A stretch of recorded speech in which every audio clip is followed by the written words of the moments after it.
Frères et sœurs en Christ, aujourd'hui, je me prépare à commenter, lire les écrits de Frère Verban, cet homme si grand, ce messager de Christ, qui est pour moi l'équivalent de Frère Austin Spark, Frère Watchman Nee, et tous les brochures que j'ai lues de ces grands hommes.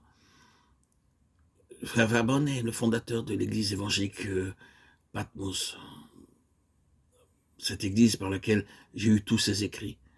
Je ne l'ai pas connu physiquement, mais je suis persuadé qu'il fait partie de la même trempe que tous ces grands hommes, que tous ces écrits que je lis et qui viennent de l'église Patmos.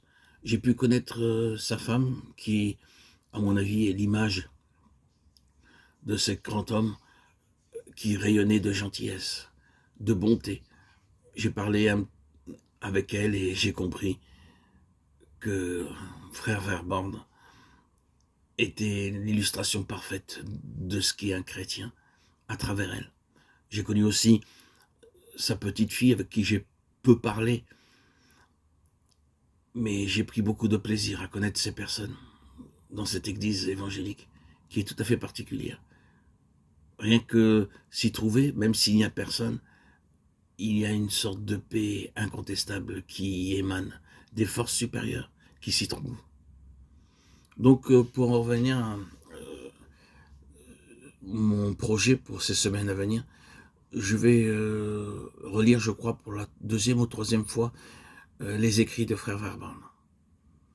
Et cela concerne « J'ai vu un roi pour moi ».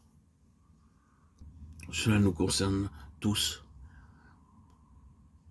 Dieu avait donné à Adam la domination sur toute la création, mais à cause de sa désobéissance, il perdit tout. Cependant, le dessein de Dieu à l'égard de ses rachetés demeure, à savoir faire de nous un royaume et des sacrificateurs. Qui a fait de nous un royaume des sacrificateurs pour Dieu son Père? Apocalypse 1,6.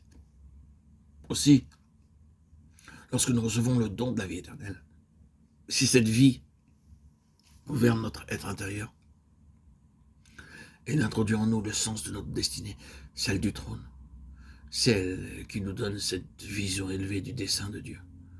Cependant, nous verrons que notre ascension au trône implique que nous vainquions. Ce qui vaincra, je le ferai asseoir avec moi sur mon trône, comme moi j'ai vaincu et me suis assis avec mon Père sur son trône. Apocalypse 3, 21. Et ailleurs, celui qui vaincra héritera ces choses. Je serai son Dieu et il sera mon fils. Ainsi Dieu ne désire pas seulement des gens rachetés, mais des rois, et cela présuppose une préparation, une formation, par une discipline sous une autorité. L'héritage et le trône sont inséparables de la maturité spirituelle, qui est l'état de fils. En tant que croyants, nous sommes également sacrificateurs.